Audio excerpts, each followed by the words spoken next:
Hey guys, what's going on? Welcome back to another episode of G&A Podcast. I am one half of your host, Drooby-Doo, and this is... Soberoni, the other half. Yes, and two halves equal a whole, or 4 quarters. I don't know. Leave me alone. This is one of these episodes today. Make sure we talk extra long and slow, because we are not covering Fate Apocrypha this week, because it hasn't been subbed yet. Yeah, so please bear with us. As we stretch the other remaining shows to make this as close to an hour as possible. Should we get into it? Should we start it? But first, no, let's go. Alright, first up we have episode 9 of Kekkai, Sensen, and Beyond, which was the conclusion to the exciting giant fucking kaiju battle from last episode. Told you I'm stressing out my words so that taking nice long pauses. Right? Introducing vocabulary I'd never heard before. What is this? But yeah, as you said, part 2, the big guy, Riel, is finally like, wait, I don't want to be a big, giant, scary monster anymore. Can we talk about, though... Well, first off, I want to see if your opinion on this episode was better than your opinion from last week's episode. No, I definitely like this episode more than the last one, which is... I feel like you're going to disagree. No, I actually like this one a lot more because, and I think it's going to be the same reasoning you have, Chain was in it. Yeah! And Chain is fucking great. Best supporting character fucking ever. So basically the episode literally starts out with, like, I totally forgot what happened from last week. So I'm thinking it's just an episode, and she's just drinking wine with all her female friends from that werewolf thing, yeah. Yeah, from the werewolf program, whatever. And they're all just getting really drunk, having a great time. I mean, meanwhile, people are running for their lives. I'm thinking, oh, it's just like a normal thing in the Hell's Salem lot. Like, nothing too major. Like, they're getting drunk, shit's happening to people, so on and so forth. And I see the big giant dude, I'm like, oh, I forgot about it. Forgot about last week's episode. This is like a rare instance of the show following up with a plot point. I know, it's super freaky. But I would say it was slower, because it wasn't really like a giant... Like, I was expecting this to be a big battle episode where everybody's fighting him, but it was like 90% of it was just like him introspecting and being like very anti-fighting. Well, yeah. He was just standing there for like 90% of the episode. I mean, it makes sense because there's no point in fighting him, literally. I mean, they teased it in the beginning of the episode where they had another fucking random giant monster show up. Like, oh, this is the other giant monster is going to protect us. And then he just bounced. Yeah, because they said to bomb the shit out of him. And then Riel, the giant monster, who only literally gets bigger from more... Like, he literally just gets bigger from the more damage he takes. So that's kind of what happened. So it was much more... I don't know. I wouldn't say it wasn't an action-y episode, and it wasn't necessarily like a... It wasn't action-less. It wasn't action-less, but it was... It was very in the middle. It was in the middle, yeah. I am concerned that we're going to be on episode 10, and they still haven't made any references to his sister being important, even though she's like on the front poster of the... I'm telling you right now, she'll probably show up like at the end. Maybe the last 2 episodes. Last 2 episodes? You think there'll be like another fillerish episode between now and the last 2? I don't know. Either now they'll introduce her, or like last episode, or never. I don't know with these people. I did love my favorite part of the episode, obviously, when Chain destroys the self. And she destroys herself, and they start calling her because her ability is literally the best ability. They realize that they have to like shut off they go inside of him and shut off the microbe controlling him. Exactly, and shut him off from the inside. So she would be the best, right? She is just fucking plastered out of her mind, and there's like a piece of like meat on top of her phone, and the phone starts like lighting up and vibrating, and she's like, "Go away, you meat alien," and just smashes her phone. I love how usually, maybe I'm thinking too too much into it, but usually when there's like a shonen like Bleach or Naruto and there's like a character that they make way too OP and they're like, oh, well, why can't we just use this character to solve all our problems? And they have to come up with some kind of like super over-the-top contrived excuse for why we can't use this OP character to solve the problem. In this, it was just because she was drunk and shit, so she can't help right now. Yeah, essentially. That was really great. And I liked in when Riel was going through like his little introspective like memory lane, sequence. It was like the going back to like the baseball game, and then Leo was like surprisingly badass. Yeah, Leo was kind of cool. Like basically, like a bunch of aliens were playing baseball. They like hit the ball. Said ball was about to hit Leo in the face, but Riel caught it. Ended up breaking his arm because he's so frail. And then the rest of them, they came to check up on him and get the ball back, and then they all started laughing. Like, everyone is a dick in Hell's right? Oh, you broke your arm. Oh, you know it's my fault for almost like literally smacking in your direction. And then Leo's just like, fuck you, and headbutts him and runs away. The other thing about this episode was I feel like there was a moral to the story, but I don't know what it was. Like, what is the moral to this story? Is it that if you're a little guy, you can still stand up to the big guy? Or is it like, I don't know, trust your friend? I think the moral story is, despite your size, like, size doesn't matter. Like, that's the moral of the story. It kind of, like, in a sense that, like, it doesn't stop you from, like, being courageous or standing up to people just because you may be, like, not as strong. I guess so. Although I would say it would be right if they applied it to, like, this world today, but applying it to that world, I think is a little bit much because you actually could get killed. Like, yeah. A lot easier for trying to be stupid. Yeah. Either way, I don't mind. It was a decent little mini arc, 2-parter overall. I do think the show's better when it's more episodic and crazy and random from episode to episode than when it has mini arcs. But either way, I mean, I enjoyed it. Yeah, me too. It was good for what it was. Yep. Let's move on to something else that is good for what it is. Blend S. So, what are your thoughts on this episode this week? No. I liked it. No, it was good. It was a good. I liked it. I will say it was, for me, like, I liked it, but I think it was one of the weaker episodes. It was on the weaker end. There wasn't as much meat there. It wasn't. They were just literally just like, hey, here's this dog, and well, the dog part was cute. No, I like the dog part. It was very, very funny. But outside of it, it wasn't super strong.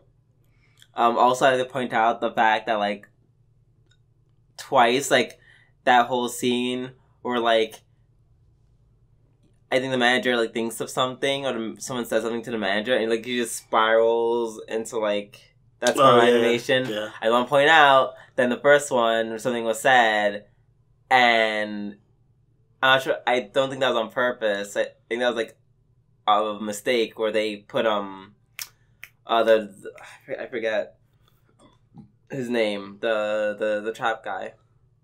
Yeah, he was in the background, and he started swirling in along with him. I'm pretty sure that was part of it. It's funny. I mean, but why was he there? He's always in the background. You don't see him in the background making weird faces all the time. I know, but he should have been there in the swirling animation. It was all about him. I don't know. Very specific nitpicking. That is very nitpicking, but that's because that's like inconsistency in the scenes because it happens again, but he's not in it that time. And I'm just like, I don't think he was there in general. You could have literally just like took him out the first time this rolling animation happened. I know it's very specific. We but get it's like, super specific here. But just like, I don't know, just clean it up a bit. That's all. I did like the... it's funny because usually with these types of shows or this type of episode, I was thinking like... So the first half of the episode was about the dog and adopting the dog. And normally to me that's like boring. And then the second half of the episode was Micah's sister visiting her. And I would think like, oh, that's a more potential there for comedy. But yeah, it was reversed. It was like the dog part was actually pretty interesting because they gave the dog character. Mm-hmm. Like, first off, the fucking prettiest dog of all time. Oh yeah, it's our Shonen dog. This is the Shonen of dogs. Beautiful glistening eyes. Long eyelashes. Long eyelashes. As they emphasize the eyelashes. Yeah, he's legit.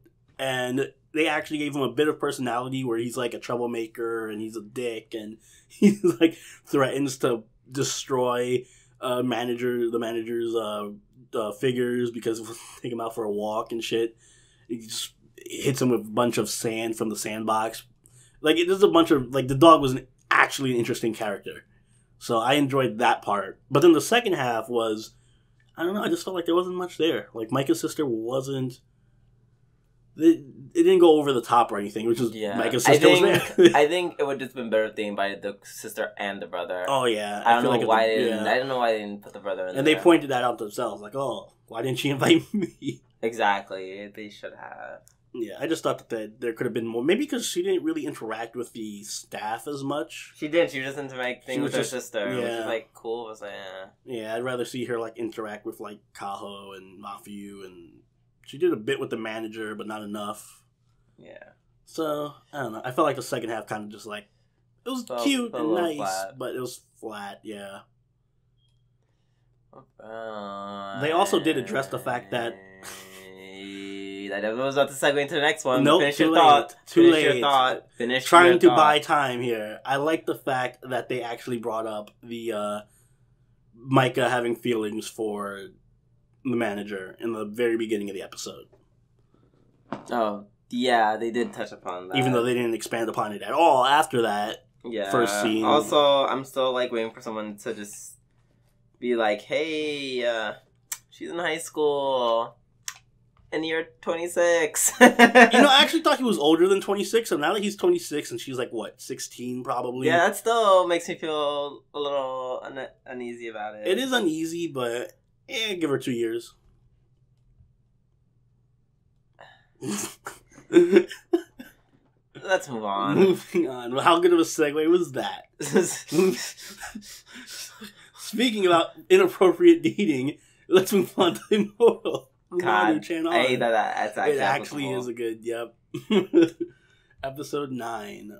We got a mixed bag with this episode. That's always a fucking mixed bag. No, because it's a mixed bag in terms of, like, some segments are funnier than others. This was just shit. It was all over the place. Like, it was so inconsistent with what it was. Like, the first 2 stories were, like, dramatic and sad. And then they were not at all related to the second half of the Hikari coming up. So, like, I'm trying to struggle to remember what the fuck happened in the episode because there was no coherent storyline. That's exactly. I literally told Soverny, like, I was like, I have to write this down because, like, don't write it down, I won't remember what happened because so much random little, like, stories keep happening left and right. Okay, so, like, what was the first one? Was the camera one, which was a mixture of, like, sadness. Yeah, it was very nostalgic. It was like, melancholy. Yeah, it's like, oh, like, look at all these memories that we created. I guess things will always change, but at least we'll always stay the same with these memories. Yeah, hold on to your memories because Umaru won't be there forever. Blah blah blah. Yep, and then they decide to hammer this theme in even further. Because then Umaru, under the guise of UMR, hangs out with Sylph, and they go to this amusement park. Which I told Soverny reminded me of, like, this outlet mall, which was, they were both places that were kind of like their last legs. Not that many people came, but like, people still kind of went, still did stuff there. And then Umaru's like, oh, don't worry about this place. It'll stay here for a long time. Don't worry, it's those character. Literally closes the next day. Which is kind of like, and it wasn't like joking either. It was kind of a little depressing. I mean, like, going on, and they had like a little sort of like monologue about how things never stay the same, and yada yada yada. It was very out of place for this type of show to suddenly get super serious and depressing like that. Although I guess it's not really depressing because it had a positive message, but I don't know. Just felt awkward. It took a really depressive route to get that message. It was not a happy message. It's not happy. Which I expect from my Umaru, you know, when I wake up on Saturday mornings or Sunday mornings to watch it. I'm not like, look, time to get melancholy and depressed. Right. But then it segued into being more Umaru-ish with, what's the next segment? When Ebina comes over to cook for them. Oh, right. The whole Ebina cooking fiasco of... That was actually probably my favorite part, actually. No, I can't believe I actually forgot that happened. That was my favorite part of the episode. Ebina coming over to cook and trying to impress Taihei with the bag of rice that she got in her mail. Yeah, they started rattling off all these different dishes that we have no idea. Like, to me, it was just rice. I'm like, just cook it and put some, like, fucking chicken in it. And there you go. That's lunch. Rice with chicken. No. See, that's so basic. Stupid Americans with your chicken and rice bullshit. We need to put a bunch of Japanese shit in here. Exactly. You need to cook it in a broth. You need to add some mushrooms in it. I mean, don't get me wrong, that sounds delicious, but I ain't got time for that. Yeah. The main point of that whole segment is actually Umaru and her lack of cooking expertise starts a fire, and Evina like falls back, and Taihei catches her, and she's like, It's funny because usually this type of joke wears on me, where it's like, when you think about it, all Ebina character is that joke of her being like, all flustered and shit. But she's just so amazingly cute that I can't get tired of it. Yeah, and then it's almost like comical because like she's so like, in addition to being cute, like she apologized, and I'm just like, she didn't start the fire. Umaru fucking sets the whole kitchen on fire, and Evina apologized. It's like, I'm sorry. I'm like, wait, what?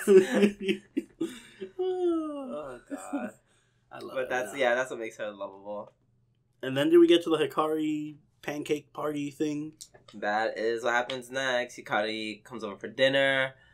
Umaru is aware of her tricks. And Taihei is like, hey, let's make these pancakes. And then they're both like, whoa, we're both going to make you a great pancake. And then they both fuck it up. Yeah, Umaru's is horribly undercooked.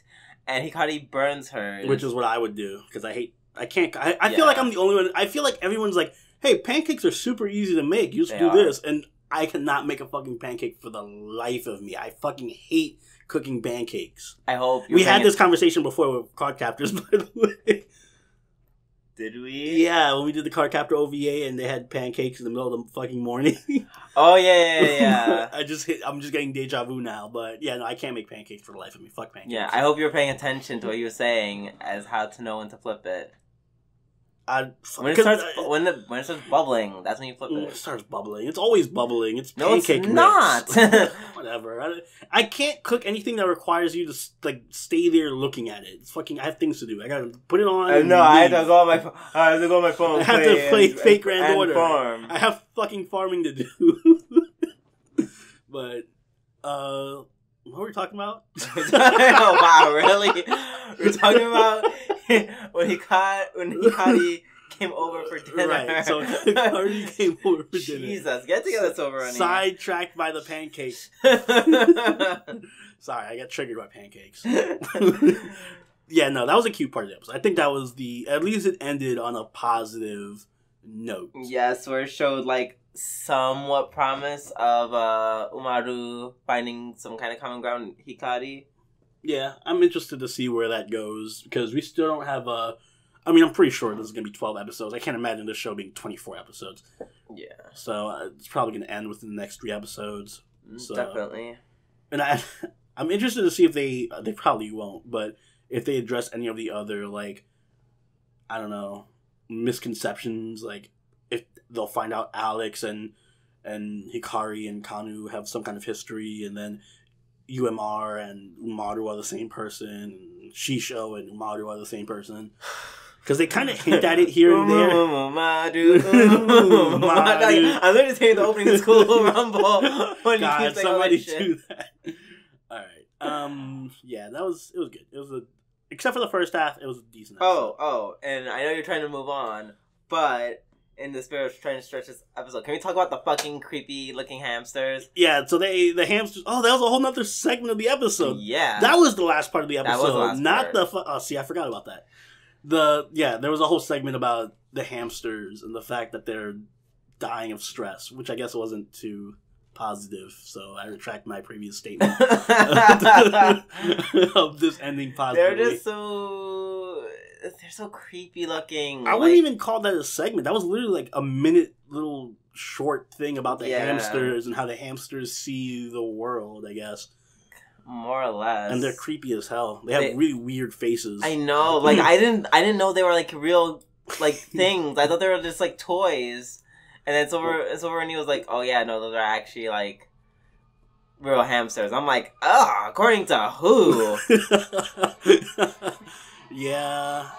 So that was a thing that happened. So yeah, I guess, I don't know, this episode made me feel weird. I can't call it a good episode. It was an episode that existed of this show. Yeah, agreed. Let's move on. Let's move on to a good episode. Yeah, which is definitely my episode. It's my episode of the week, given that I haven't seen Fate Apocryphy. Yeah, basically. With that knowledge in mind, this was my episode of the week. UQ Holder, episode 9. It was fucking perfect. Oh my god, it was like it's literally like they literally were just like, hey guys, you want an episode of Negima? Yeah. Here we go. This one episode of UQ Holder was better than any of the episodes of the Negima anime from whenever, 2006 or 2004, whenever it came out. It was literally just, let's just do Negima with UQ Holder's cast. Essentially. And even throw in some Negima characters into the mix. Just for the lulz. Yes. So the episode starts out with Eva being very shook. She was very shook about Negima. And I was like, why would you talk to me? He slams the door in the face. I'm like, yay, negligent mother character. I'm actually shocked that they had, because I mentioned this to you, where it was, oh shit, when Ayaka shows up, I'm like, oh shit, people are still alive. I assumed everyone was dead from Negima. But yeah, Ayaka is alive, like, and Chachamaru is a robot, so she's alive. Can I tell you, I was actually more... First of all, because I didn't recognize... what's her name? Ayaka? I didn't recognize Ayaka because... Like you, I thought they would all just died. So I was like, I don't know who this woman is. And I saw Tachamaru, I'm like, Tachamaru! Tachamaru is one of my favorite ones. Yeah, Tachamaru is great. And I also, there was another new character, which was, I guess, Ayaka's great-granddaughter or granddaughter, who is the record holder for quickest turnaround in affection for a character of all time, because she comes in, and I swear, it's not even a minute long from her introduction on, I'm here to fucking kill Touta because he's a sack of shit because of what his grandfather did to my grandmother, to literally just getting thrown out. This is actually a very bad message to send to people. She gets thrown out a window by Touta. Caught by Touta. And then she's like, oh my god, I literally am going to marry you now. And he's like, yeah, to protect everyone, I'm just gonna marry you. Yeah. So, that's a... like, wait, what? And then the rest of the episode revolves around shenanigans between Touta trying to get his Tota's mini attention. harem. Yeah. Compared to his grandfather's harem, his harem is very, very small. But... Yeah, but I like that. It's like an intimate harem. I love that Karen. Yes, I was about to say that. I was like, Karen was the best part of this episode. She's in my mind. not part of his harem officially, but she's kind of just like there. She's just there, and she just says shit. Like I like her little speech about like the humans versus like the mortals talk. I'm like, oh, look at them. They're all fresh. They're like actual flowers. Even though the time that they bloom is short, it's still beautiful. But you guys, they're just artificial. You're artificial flowers. Nah, you can't live up to that. It may look nice, but we all know that's not You're real. Fake. I'm just like, oh my god, that's so awful. I love her. Karen, my love for Karen went up. Even in in the whole bathroom scene where they're all trying to scrub his back. And she's like, oh, wow, no one's done this yet? Well, I'll just do it for the fucking fun of it or whatever. And then she just comes out with a fucking broom to scrub his back. Yeah. Or a mop. Yeah, like a the scrubbing mop. The scrubbing mop, yeah. And then they're like, whoa, I thought you were in love with him. And she's like, I'm not. I just want to scrub his back. I just want to scrub his back to see what with happens. This broom, with this mop broom. Oh, yeah. Oh, and they totally, for the two humans that are in love with him, I mean, they totally just, Shinobu was thrown off a roof on her Segway. Fucking, like, she should be dead by now. She's like, God, maybe we should relax. There's no relaxing in love. Boom, and she literally gets drop kicked off a roof. And I'm like, but she's human, though. That's Negima. And then I love how they bring it up later with Mizure. That's the new girl. Mizure, she like apologizes. She's like, sorry for drop kicking you. Drop kicking you off a roof. Sorry about that. I see you're a little scratched up there. Here's some bandages. Can we be friends? Let's be friends. If this episode has taught me anything, it's that abuse leads to friendship, apparently, because that's what happened in this episode. Literally, they all just hurt each other, and now they're all friends. Now they're all best friends.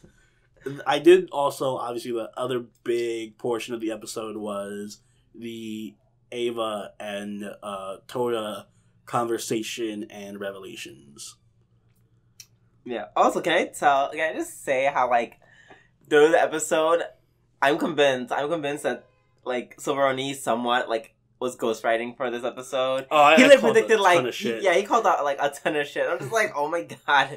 I was like, because it had that Negima feel. It literally felt like a chapter of Negima. So I was like so in tune with what was going on. I'm like, I bet this happens next. I bet this happens. It honestly made me feel so much nostalgia for the Negima manga, which if you guys have not read, do it. I'm not a huge manga fan, but like that is one of the mangas that I would like. Yeah, I read all. Oh, okay, not all over again.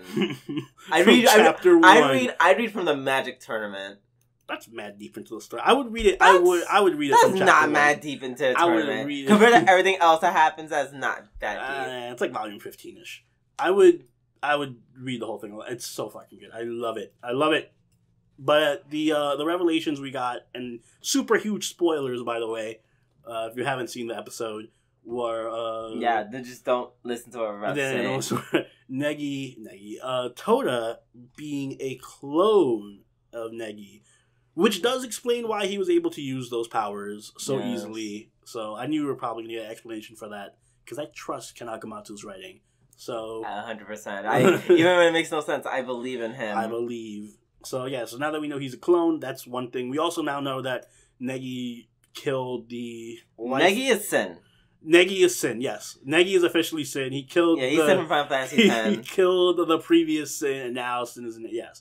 Pretty much. I mean... And now Sin is inside of him, and now he's slowly turning into Except Sin. in this case, Sin is named the Life Maker because it's copyrighted, so... Yeah, you can't call him Sin. Or Final Fantasy.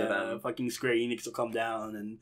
Maybe Square Enix will then buy, Negima, and they'll fucking do like make a crossover game. Oh my god! It's not like they have any lack of characters in there. They have all the magic. Oh, let's do it. Yes. Square Enix, I know you watch this podcast. Get your lawyers ready. Get on this. Build their case starting now. Do this.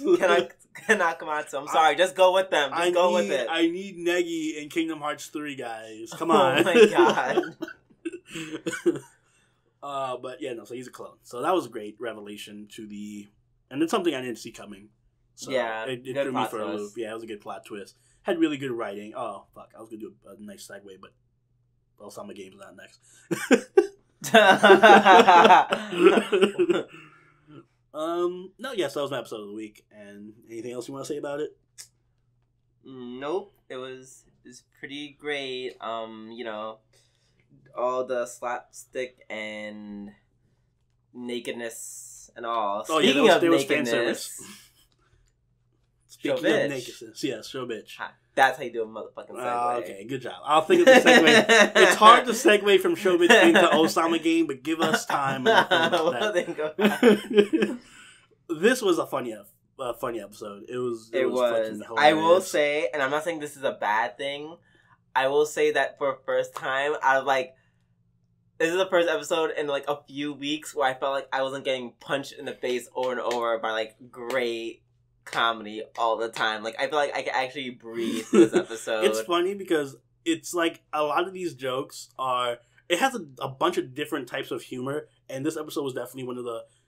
It built up to a lot of its jokes. Like there was like a period. Yeah. It felt like Umaru, where we had little segments of like little long segments of different jokes happening. Yes, but then but even then it was still really good. Yeah, much better than Umaru actually. Yeah.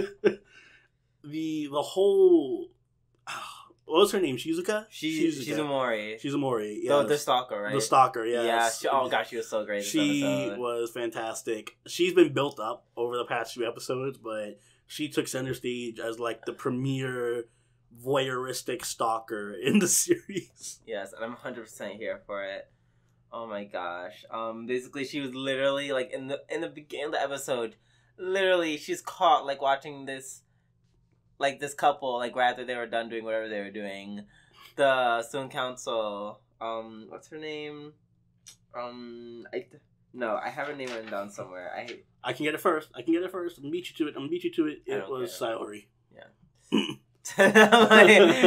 I'm glad. Hooray. Congratulations. Yes. Igarashi, catches her, and she just like, and just closes the door. And opens it, and then closes it. It was just great. And then they're in the room together, and then I don't know, she's a Morty, she's just so in the zone that she's like just lets all pretenses go, and she's like, yes, let's go so we can like watch them. I mean, surprise them. The student council president got a ton of script. This was like if anything, this was like an episode about her, actually. Yeah, it actually was about her. And she's the more just like there. Yeah. And I love the whole. My favorite part of the episode was the whole panty, like her panties were showing from the back. So basically, after she used the bathroom, like her skirt was tucked into her underwear, which happens every now and then. Ladies, if you're watching this, you know what I'm talking about. So it happened to her, and she was just walking the entire way, and this is the part where I would say this isn't as disconnected as Umaru, because at that point she's already like, like she points out Shinozaki and starts like chastising him because what happened earlier. Yeah, like it references others. Like it feels like it's separate stories, but they're all connected. Yeah, exactly. And as she walks away, he sees the underwear and he's like, "Oh shit!" And I have to like try to tell her, and then he says something that's sounds like really creepy and taken out of context. He's like, I just want to touch a butt sometimes. I love how that, like, he thought through it too. He's like, I can't tell her that, her panties are showing, because then she'll be like, why are you looking? And if I don't tell her, then she'll be like, why didn't you tell me? So he had to come up with this, like, fucking over the top, stupid way of getting her to indirectly notice it. Yeah, and it was not working. You're like, oh, you want to touch a butt? And she's like, oh, you want to touch my butt? No. I just want to touch a butt. You want to touch your butt? And he's like, oh, Jesus Christ. And then fucking Kosaka just comes out of nowhere, and then she's like... I love her. He's like, oh my God. And then she just misconstrues everything that Igarashi's saying. She's like, oh, yeah, don't you... Like, what do you think of this? And she's like, oh, that's kind of erotic. I'm like, oh, what do you call it? Perverted? Like, oh, yeah, I guess so. And he's like, no, you should say it. Call it, yeah, say that I'm a fucking pervert. And she's like, oh. Stoic masochist. Yeah. It was, this is the type of humor that the show is so good at, and I'm trying to remember everything else that happened. It's like, it's funny because when I sit back and think about it, it's like all this happened and all this happened and all this happened, and there were so many funny moments from this episode, but at the same time it didn't feel overwhelming like the fucking other episode, the test of courage and all that. God. That was like ridiculous. Last week's, although we did have a moment like that when they were locked in the storage room. Exactly like that, where they locked in the storage room, and in the 5 seconds or whatever it takes for them to turn on the light, Sayori and Kosaka are just like in his 69 position. It was like Sayori's head stuck in her shorts. Like. When I fucking saw that the first time, I just clicked the pause button and just walked away. I'm like, no, I'm done. I'm fucking done. I am done with this. I am done with this. I can't do this anymore. It's funny because every time I see Sayori, I'm like, oh, some shit's about to go down. Crazy shit's about to go down. Oh god! And then they made the security came in to rescue Saijo, and then they were like. Shinozaki kept trying to say, like, no, this isn't an NTR thing.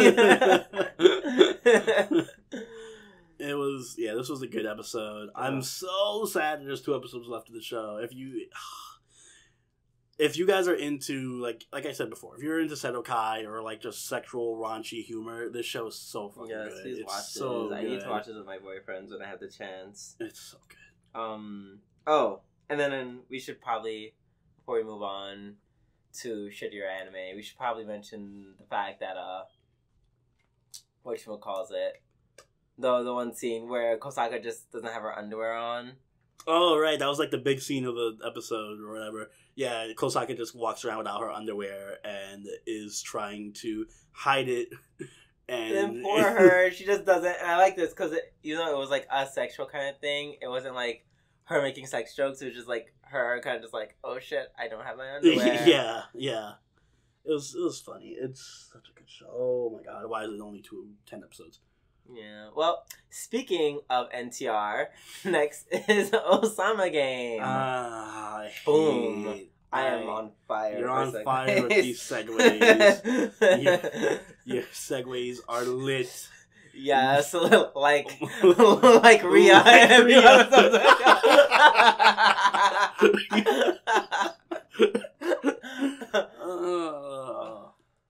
So yeah, what's her name? Natsuko is just. I want her to win. I want her to win. Really? I want her to win. I hate everybody. Everyone is stupid. Just kill her. She's a crazy bitch trying to kill her. She literally killed Teruaki in fucking cold blood. And people are just like, oh, well, how are we going to stop her? What can we possibly do? She doesn't have your cell phones anymore. Like, before it kind of made sense because, like, you can't jump her because she has your cell phone or whatever. She doesn't have any power over anybody now other than just being crazy. Can you please just jump her and punch her out or, like, tie her up or something? Like, there's no reason to not just jump her. There's nothing stopping anybody from just killing her. She's like a totally normal girl. Like, how many times have they pinned her down and then just let her go? Yeah, it's like she's over here fucking manipulating everyone and not even good. She's just fucking killing people in cold blood, telling them all to kill themselves and getting them to fight each other. I think she's doing a good job with Aimi. No. She's not, because there's manipulating people and shitty writing. Wait. Shitty writing that makes no sense. I take that back. You're right. You're absolutely right. Because I'm sorry, for the show. Because it made 0 sense that she fucking broke her own friend's hand with a rock and was like, all right, now give me the points. And Aimi's response is like, she really does care about me. Yes, I'll give you the points. It's so fucking that sweet. One time she decided to be friends with me. Yeah, oh yeah. It's not even like, I could get it if they were trying to play up the angle of like, oh, she was there for me when I needed her, so and she had some kind of like that dark kind of dark hold on her, like, oh, like if you were really a like someone like a victim of abuse. Like a victim of abuse feels like, without this person in my life, what am I? That's not the case with Aimi. She just, like, one time Natsuko came up and was like, hey, do you want to do some breathing exercises to help with your asthma and be friends? Let's be friends. I need her in my life forever. Now that she broke my fingers. Now that she literally pinned me down and broke my fingers, I can say. Yes. and you know how I get thanked? How she gets thanks? She gets her last finger broken. Yeah, thank you. Just to stop her from dying. And it's stupid. And then she's like, oh, this is the thickest finger. It would suck if you had to break it yourself, so I broke it for you. It's so... The whole time where Ayumi's like, okay, I can save Natsuko, and then you see Natsuko just pin her down and pick up the rock, and there's like a good minute of flashbacks in between. I'm just saying, why isn't nobody just say like... pass? Yeah, somebody help. If Ayumi just said pass, everything would have been done. Just say pass. Just say pass. Just say pass. Just say pass. You know she's not gonna help you now. Just say her whole reasoning for even wanting to be on the not say pass was just to be like, I want to see if Natsuko would save me, or if she would pin me down and break my arm to help her. And you saw she was gonna pin you down and break. Just exactly, say pass. Like, just say pass. It's so fucking stupid. Oh, I hate them. Oh, and then the over the top ending was great. That was fan-fucking-tastic. Oh my god, this is like, it's you're like, so oh hard. wait, I'm dying, splat. And then, first of all, I'm convinced that Ryo's gay for him, like 1,000%. Oh yeah, no, that thing that confirmed it. I mean, even before all that, like, oh, he's gonna, like, when they broke his hand, he was like embracing him, and I'm just like, wow, you gotta. Really close, huh? I just want to say that this, well, on top of the show making no sense, like, this is, like, the edgiest, like, this is, like, if you walked up to, like, a 10-year-old and, like, make the edgiest show you could possibly imagine, their idea would be, like, why don't we just have a scene where this dude gets decapitated, and then, like, his boyfriend comes up and is, like, traumatized, and buys him a new hat, and he puts the hat on top of the fucking stump of a neck that he has, and then the crazy bitch comes and kicks his head like a soccer ball and shit. That's edgy, right? And that's exactly what happened. So that's this show is trying so hard to be like Higurashi or Umineko or something like that, but the gore in those shows like had context. Exactly, and there was so much leading up to it. Yeah. This is just literally from episode 1. Yeah, oh, my head exploded for no reason. I magically light myself on fire. Yeah, like there's context to why the shit happens in Higurashi. Like there's build up to it. There's like, oh shit, what's gonna happen? This is just literally people exploding. So it's dumb. It's such bad. The premise is great. The writing is so fucking horrendously bad. Characters are so horrible. And I'm convinced. I'm making that prediction now that their whole family is the King's Game curse or whatever. It's pretty obvious, I think. That comes from it comes from their family. It comes from Chiemi and Natsuko and their father. Because every time their family's involved, this shit happens, and they're always the last ones to survive. So, well, they're not.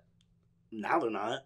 I mean, I'm saying Chiemi died. Yeah, Chiemi, but she died, and then what happened? He won. Yeah. So I'm saying, what if they kill Natsuko and then the game just ends because she is the curse itself? Yeah. For it to be over. Whoever's in their family needs to, like, they're probably, if this is a virus or whatever, maybe they're the ones who have it. Yeah. Something like that. And I guess that'd be the edgiest thing, too, so that's probably it.